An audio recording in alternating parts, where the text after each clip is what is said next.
And so by leaving it there and just getting a little baby bit, you're losing money and you're losing your purchasing power over time. So that's why you don't want to keep more. I don't even think your entire emergency fund in your checking account, but yeah, a lot of women do that. They keep their money in a checking account because of fear. Women are more scared and risk averse than men. That just is what it is. And we have to talk about it. We have to deal with it. But you're not alone in wanting to do that. And what I would say to market crashing is that we have recovered in U.S. history from every single recession and depression we've ever had. This is what the markets do. You know, markets go up, markets go down. You don't get off in the middle of a roller coaster. You sign up, you take the ride, buy the ticket, take the ride, put the blinders on. Okay. Yeah, good to know. Have you noticed any trends, I guess, that would indicate anything predictive? Like, are there any trends like with inflation matched with the real estate market or something? Like, is there anything that you're sort of looking out for where you're like, this seems a little worrisome?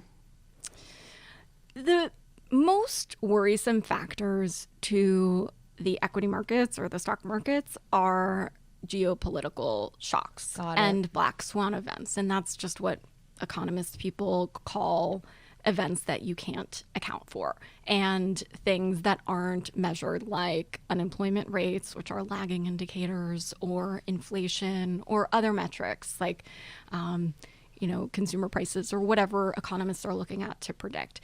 A random terrorist attack or something like that is going to fuck up the markets more than studying all of these other economic indicators. And so the war, that's why you're seeing a lot of issues with the market for the war in Ukraine, because markets hate uncertainty. We saw this for the presidential election.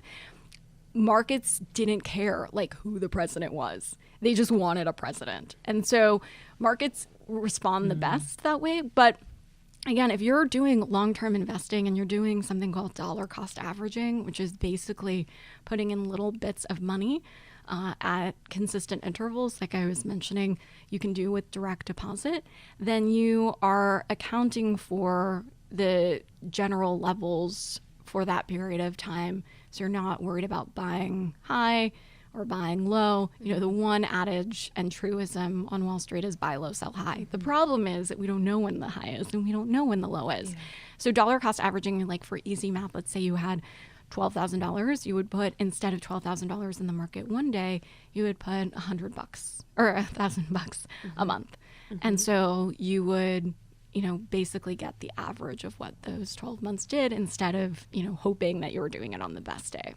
So if you put 12,000 in one large sum, you wouldn't have the benefit of the compound interest that you would get by doing 1,000 over 12 months, right? Or no? No, you would more just risk buying at a super low of where the market level is. So, let's say the market is at 20,000 or whatever. Then over the year, it could go up to 21,000. It could go down to 18,000. That's what markets do. They jump around. And so on that specific day that you're going to put that money in, you don't know in the range, because you don't have the benefit of the perspective of the whole year to know when to jump in. So that's why instead I would put more money in more frequently, so that you're hedging for the fluctuations of where you're buying in. Okay, got it. I think there's an energetic too with that, where you're like more. continuing to put more, like continuously investing in anything, whether you're working out or a relationship, or you're kind of continuing to nod to that as like an important part of your life. Yeah, and I also think, the automation is so important, because I feel like we have, especially we as women, have so many things that we have to like manage, think about. If people want to set goals, how much goal setting is healthy? How do you recommend that people set goals? Because I do find inspiration and motivation when I set financial goals, but sometimes I get overwhelmed. So is it the big goals? Is it the small goals? How do you approach financial goals? I like to break them down into 1, 3, 5, 7, 10-year increments. So in Rich Bitch, I talked about the 3 E's. So essentials, endgame, and extras, where 70% of what you're making goes to your food, your housing, your transportation, all that. And then 15% to the fun stuff, the extras, and then 15% to the endgame.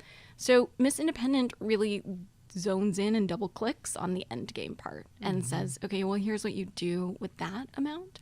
But goals have price tags. So I do love a good reverse engineer to figure out what you want and then figure out how to get the money to live that life. And also realize that some of the things are not as expensive or out of reach as you think when you finally tally it up. So if you want a private plane, like even go to the most extreme, or if you want a helicopter or whatever, and you think I could never get that, well, really ask yourself, like, do you want a helicopter twice a year?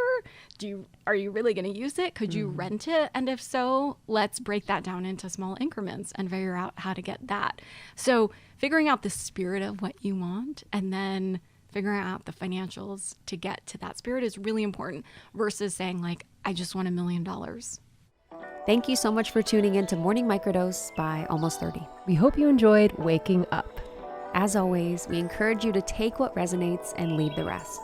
If you enjoyed this trip, tune into the full episode on the Almost 30 podcast.